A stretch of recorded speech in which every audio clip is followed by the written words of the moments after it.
तो एक ऐसा एंड्रॉइड ब्रांड जिसने हमें एक्चुअली बताया कि कम प्राइस के अंदर तगड़ी स्पेसिफिकेशन भी दी जा सकती हैं, उसने अपने आसपास के सारे ब्रांडों को खत्म कर दिया और हमें यह बताया कि सिर्फ एप्पल ही नहीं, एंड्रॉइड फोन्स के लिए भी लंबी लंबी लाइनें लग सकती हैं खरीदने के लिए। और इसने जब भी अपने फोन लॉन्च करे तो वो सेल पर आउट ऑफ स्टॉक ही रहे, किसी को मिले तो किसी को नहीं मिले। मैं बात कर रहा हूं यहां पर Xiaomi की। अब Xiaomi का इतना तगड़ा नाम एक टाइम पर रहा है, लेकिन आज 2025 में Xiaomi का कोई नाम लेता ही नहीं है। और कुछ यही हाल है भाई Realme के साथ। कहां है ये ब्रांड, क्या करना चाहिए इन्हें 2025 के अंदर ताकि ये फिर से रिवाइव कर सकें, और क्या क्या इन्होंने गलती करी थी, आज की इस वीडियो के अंदर हम यही जानने वाले हैं। मेरा नाम पीयूष है, चैनल का नाम HFV अनबॉक्स है। वीडियो अच्छी लगे चैनल सब्सक्राइब करना, और अगर कोई पॉइंट हम मिस कर रहे हैं तो कमेंट्स में आप अपने थॉट्स भी शेयर कर सकते हो। अब अगर यहां पर आप Xiaomi की सेल्स फिगर भी देखोगे तो इन्होंने जो 2020 से 21 के बीच में सेल करी थी वो सबसे ज्यादा तगड़ी थी, एंड उसको अगर आप कंपैरिजन करोगे अभी 2024 वाली सेल से तो वो काफी बड़ा गैप आ जाता है। अब यहां पर क्या वो रीजंस है उनकी बात करेंगे, लेकिन उसे जानने से पहले हम बात करेंगे कि Xiaomi ने ऐसा क्या करा था जो इसका नाम इतना बन गया।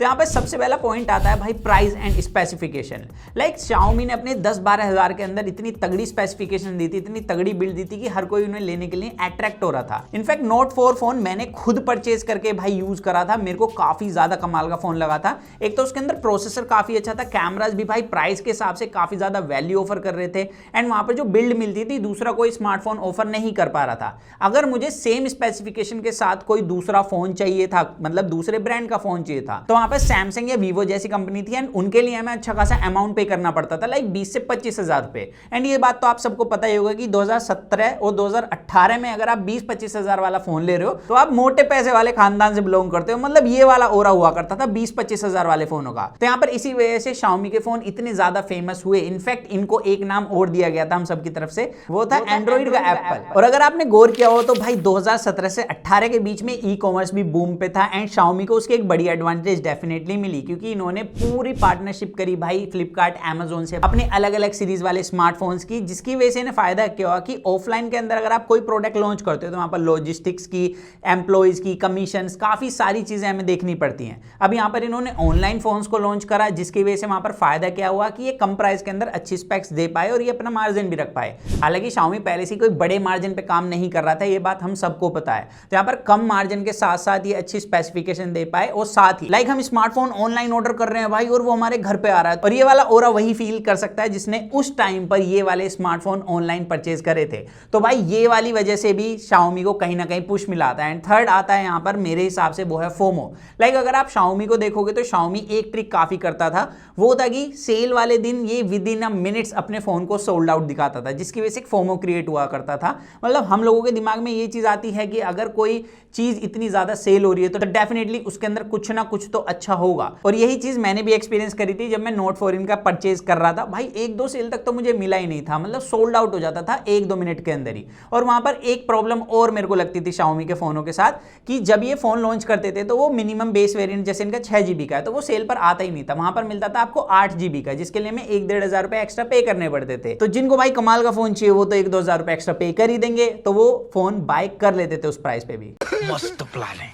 और लास्ट मेरे हिसाब से जो पॉइंट आता है वो है कोई कंपटीशन ना होना। लाइक जिस प्राइस के अंदर Xiaomi फोन निकालता था 10 से 20 हजार के बीच में, उस प्राइस के अंदर कोई दूसरा ब्रांड ज्यादा अच्छी स्पेक्स के साथ फोन नहीं लॉन्च करता था, जिसकी वजह से लोगों के पास ज्यादा ऑप्शंस नहीं थे। अगर आपको ज्यादा पे करके कोई फोन बाय करना है तो वहां पर सैमसंग, वीवो और ओप्पो जैसे ब्रांड थे, लेकिन सिर्फ एक Realme ऐसा ब्रांड था जो Xiaomi को बिल्कुल कॉम्पिटिशन दे रहा था। और Realme ने कहीं ना कहीं Xiaomi की ना ट्रिक का एक फायदा भी उठाया। लाइक Xiaomi जैसे दिखाता था कि सोल्ड आउट हो गए उनके स्मार्टफोन, तो लोग Xiaomi ना लेके Realme की तरफ चले जाते थे, और लिटरली ऐसा काफी बार हुआ है। और इसी वजह से काफी लोगों ने Realme को एक्सपीरियंस करा और काफी अच्छी ऑडियंस Realme की भी यहां से बन गई। तो ये तो कुछ ऐसे पॉइंट्स हैं जो मैंने पर्सनली एक्सपीरियंस करे, और मेरे को लगता है इसी वजह से Xiaomi भाई टॉप पर रहा है। इंडिया के अंदर नंबर 1 पोजीशन पर था ये किसी टाइम पर। बट अब हम उन पॉइंट्स की बात करेंगे जिसकी वजह से आज के टाइम पर ये कभी कभी टॉप 10 बॉटम में चला जाता है, मतलब 10th पोजीशन पे भी चला जाता है। हालांकि अभी Q2 की जो रिपोर्ट्स निकल कर आई हैं उसमें टॉप 5 के अंदर ये फाइनली आ चुका है। तो यहां पर क्या रीजंस रहे हैं तो उसकी बात कर लेते हैं। तो यहां पर जो सबसे पहला मुझे रीजन लगता है वो वही है जो हमारे साथ 2020 में हुआ। लाइक कोविड आ गया अचानक से, और उस टाइम पर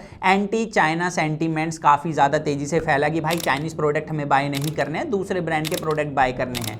अब देखो ये सारी चीजें ना सोशल मीडिया पर होती हैं, लेकिन अगर आप उस टाइम की सेल्स रिपोर्ट देखोगे तो उस टाइम पर ही Xiaomi ने सबसे ज्यादा सेल करी है। इनफैक्ट Realme ने भी उसी टाइम पर सबसे ज्यादा सेल करे थे अपने स्मार्टफोन। तो यहां पर उससे कोई डिफरेंस नहीं आया। लेकिन डिफरेंस क्या है, 2020 के अंदर जो इंडियन गवर्नमेंट है उसने 12% से जीएसटी बढ़ाकर पूरे 18% कर दी। अब इसकी वजह से हर एक स्मार्टफोन ब्रांड की सेल्स जो है वो डिक्लाइन हुई है, लेकिन यहाँ पर Xiaomi पे काफी तगड़ा इफेक्ट पड़ा, क्योंकि यहाँ पर जो चाइनीज इंपोर्टर्स हैं, मतलब जितने भी अगर आप प्रोडक्ट इंपोर्ट करोगे उस पर भी जो गवर्नमेंट है उसने इंपोर्ट ड्यूटी काफी ज्यादा हाइक कर दी। अब उसकी वजह से प्रॉब्लम क्या क्रिएट होती है कि जो ब्रांड ऑलरेडी कम मार्जिन पे काम कर रहा है, लाइक Xiaomi और Realme काफी कम मार्जिन पे काम करते हैं, और ऊपर से इंपोर्ट ड्यूटी बढ़ जाए तो यहाँ पर डेफिनेटली या तो फोन का प्राइस बढ़ेगा, स्पेसिफिकेशन निकलेंगी। अब यहाँ पर Xiaomi ने प्राइस भी बढ़ाया लेकिन स्पेसिफिकेशन भी कमजोर कर दी।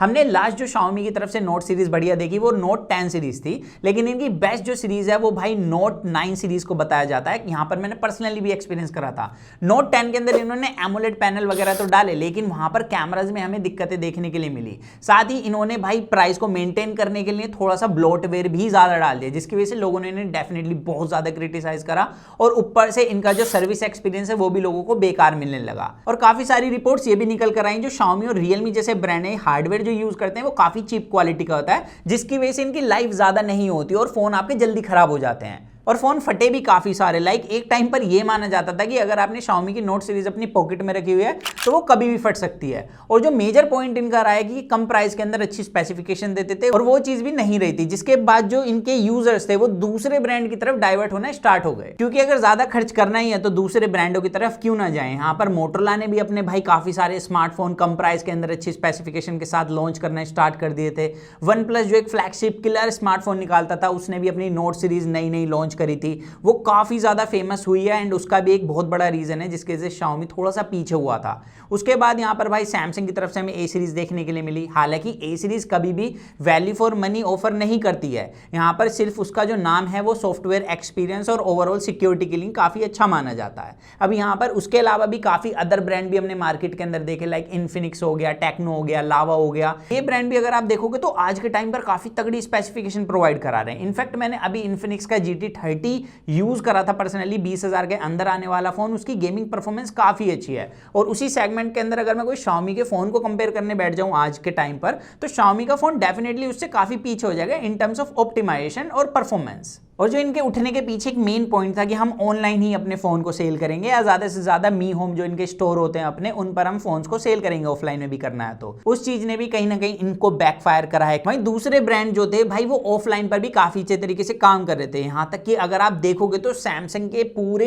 एक काउंटर होता है किसी भी ऑफलाइन स्टोर पर, जिस पर सैमसंग के सारे डिवाइसेस लगे हुए होते हैं। वीवो अपने सारे डिवाइसेस देता है, ओप्पो कंटिन्यूसली अपने सारे डिवाइस देता है, एंड टियर 2 टियर 3 जो मेन ऑडियंस है स्मार्टफोन परचेज करने की इस प्राइस रेंज की, जिसमें Xiaomi फोन लॉन्च करता था, उसके अंदर भाई जो ज्यादातर ऑडियंस है वो ऑफलाइन में जब जाती है और फोन को हाथ में हैंड्स ऑन करके फील करती है तो वो ज्यादा अट्रैक्ट होती है फोन को परचेज करने के लिए। तो यहाँ पे Xiaomi उस चीज में काफी पीछे रहा है, अपने ऑनलाइन और मी होम स्टोर पर ही रहे। हालांकि अभी 2025 में मैं देख रहा हूं कि Realme और Xiaomi दोनों ही जो ब्रांड हैं वो कुछ ऑफलाइन स्टोर पर अपने स्मार्टफोन के डेमोज को प्रोवाइड कराने लग गए हैं, वो भी सेल से काफी ज्यादा टाइम पहले। तो यहाँ पर अब ये स्ट्रेटेजी पर काम करने लगे हैं इस पर। तो देर आए पर दुरुस्त आए। अब यहाँ पर लास्ट जो पॉइंट मुझे लगता है वो इनके सॉफ्टवेयर को लेकर। यहाँ पर अगर आप Xiaomi का इतिहास उठा के देखोगे तो पिछले 3-4 सालों में इन्होंने एक अपने लिए प्रॉब्लम क्रिएट करी है कि अगर मार्केट के अंदर Android 16 दूसरे स्मार्टफोन ब्रांड दे रहे हैं आउट ऑफ द बॉक्स, तो ये क्या कर रहा है, Android 15 दे रहा है।